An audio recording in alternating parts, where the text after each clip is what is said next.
You can't master wilderness survival without mastering fire, period.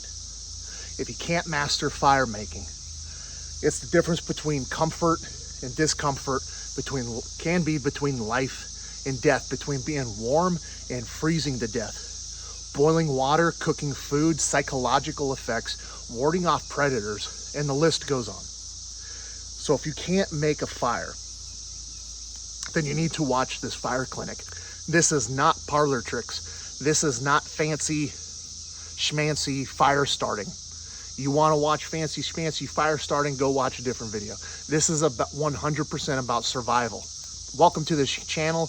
If you don't know who I am, my name is Patrick. I am retired from 5th Special Forces Group, and now I teach fieldcraft and survival in Kentucky. I encourage you that if you're in the area and you want to come to a class, go to my website and check for the updated training schedule. More details to follow on that. And so I'd like to welcome you to this fire clinic, this no BS clinic on fire starting.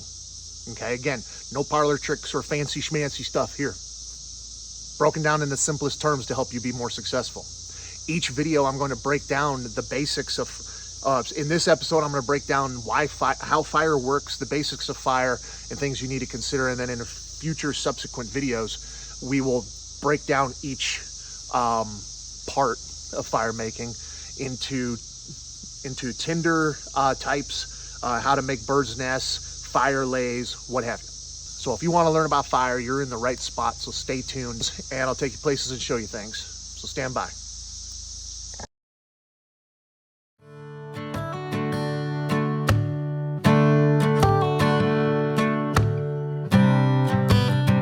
All right, so let's talk about how fire works first of all.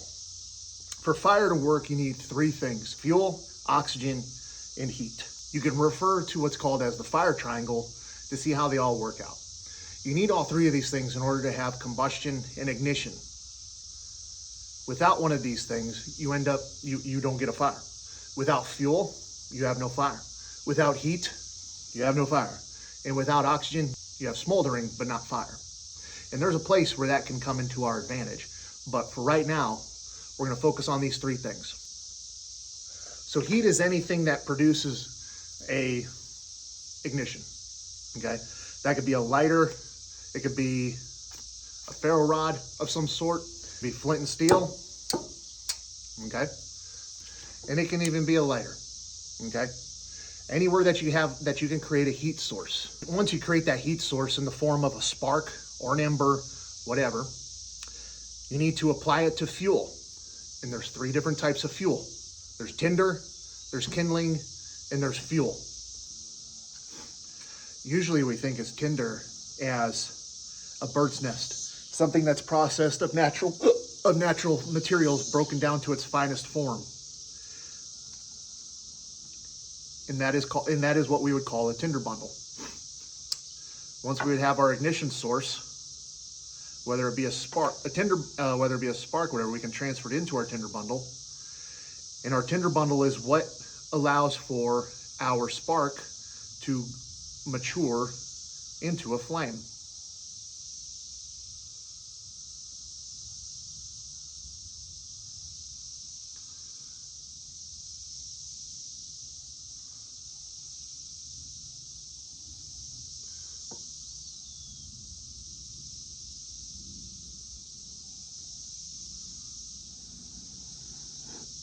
Just like so.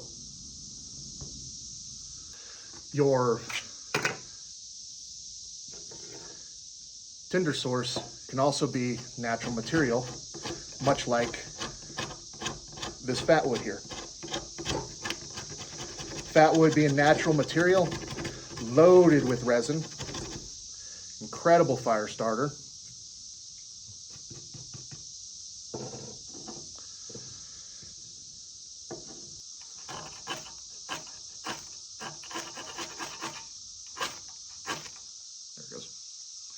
All right. Very little effort to light. And that'll burn for a long time, long enough for you to transport it into your kindling. However, tinder sources can also come in other shapes and sizes, much like this magnesium strip.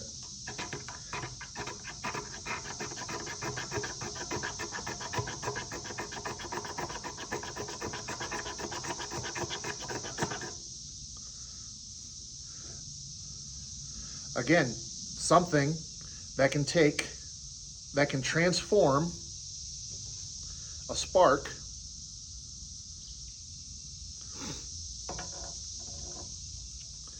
into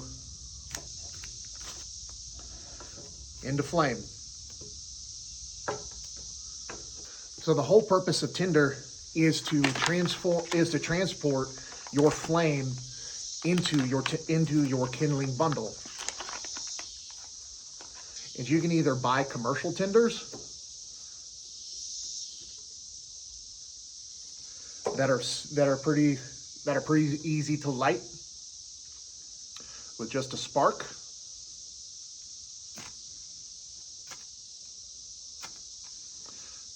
Like that one. Transport it to your kindling. Get your kindling caught, blow it out, and you can reuse it. Or you can make them at home.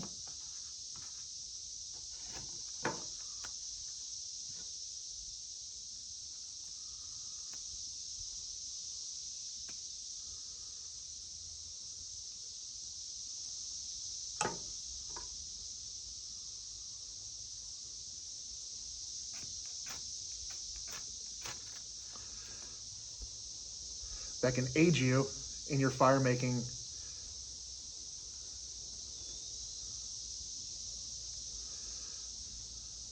That'll be able to aid you in your fire making endeavors.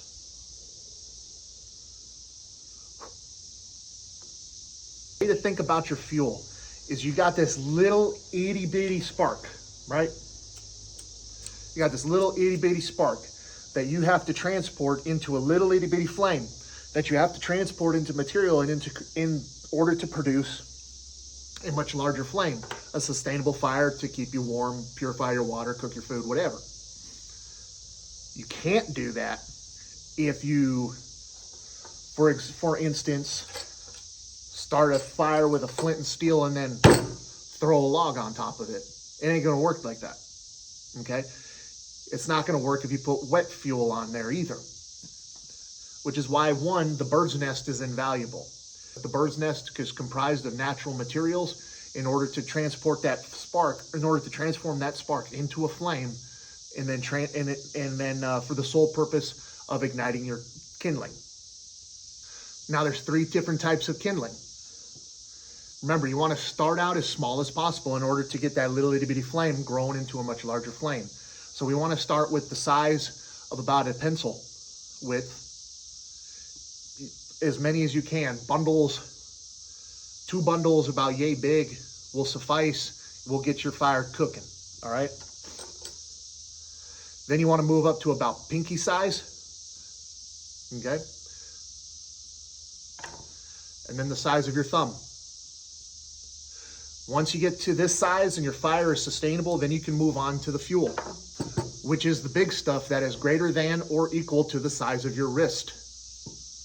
So once we have our fuel and we have our ignition source, now we have to talk about oxygen. But the fire lay that you pick, you have to be able to get as much oxygen into that fire as possible. If not, you will smother it. All right, so the sun's about to go down. I'm gonna start getting my fire set, so I put this all together for you so we can go ahead and get our fire going and we can call it a day. All right, so I have my tinder source. I have my kindling, and then I have my fuel.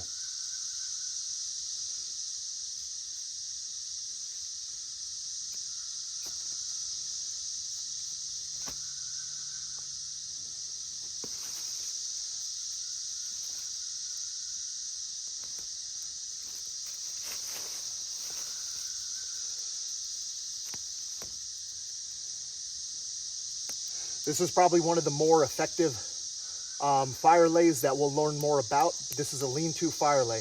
It allows for ample oxygen flow beneath my fuel to feed the flames. Now I don't want to smother it. I'm just watching it to make sure everything's being caught or getting caught and feeding it as necessary.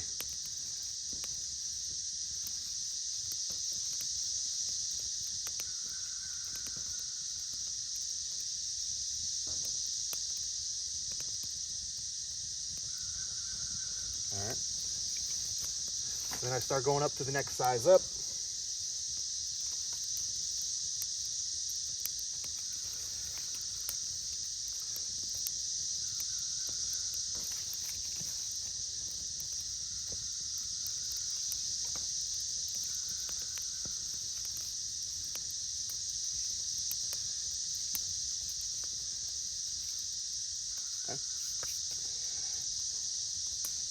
And there you have it. That's the beginning of a great fire right there. I would just go up from here with my fuel sources and do the appropriate fire lay for what I need tonight. And I'm good. And we saw that took less than a minute. All right, so the key takeaway with this first video was just to introduce to you the importance of fire making, why you need to learn how to make fire, and how fire works, just a basic understanding. As you can see, with the prep time and to execute this fire took less than 5 minutes. So with the appropriate training, that's the difference between life and death.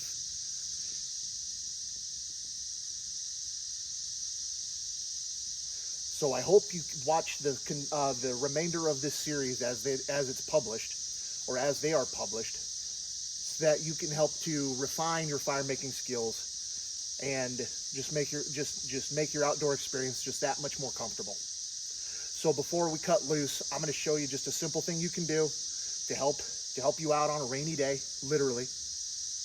And then we'll call it for this episode, and then we'll get into the meat and potatoes and all the fun stuff in the later videos. So stay tuned. So I'm going to show you what I do, and your challenge is to show me what you do. But it's just preparing your lighter before you go out. Everybody should have a Bic lighter on them when they go out, and you should have more than one. If you don't, you're already planning to fail. Remember, fail to plan to fail. So all I do with a Bic lighter, it's really simple. First, I just put a lanyard on it with a high-vis cordage on it. Attach it to my belt loop so I don't lose it. That's just because I'm dumb like that. Next is I just take a lot of Gorilla tape, and I just wrap around it, Gorilla or electrical tape. This is an excellent wick in wet weather conditions.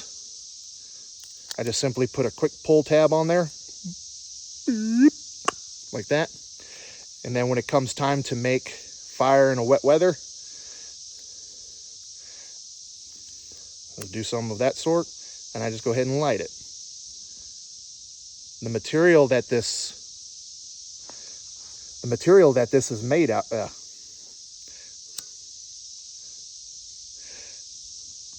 the material that this is made out of will burn and burn and burn and burn, and it'll help you get your wet weather or your wet material dry and lit. Another thing that I do is I go ahead and remove this child guard, this safety guard on the wheel here. Reason being is that anybody who has ever handled a lighter before, a smoker or whatever, knows how hard it is to light when it's cold and wet out. So it's just removing that just to make it a little bit more efficient, okay? So that's all I really do. What do you do differently? Show me what you do differently. Go ahead and tag me on any of my socials, and let's learn together. So as always, I hope that you got some value out of this first video of our fire clinic. We're going to get into later videos and do some more cool guy stuff. But remember, before you can start doing the sexy stuff, you have to master the basics. And in order to master the basics, we have to really get down deep into the elementary school level of everything that we do. So if this video did bring you value, please let me know in the comments. Remember to subscribe, remember to share, and let's build this community together. And until the next video, pay attention for that next video where we're going to talk about tinder material, the perfect tinder material and types and quality and all that good stuff. So you can build the perfect bird's nest. But until then, remember, prepare, train, survive, and we'll see you then.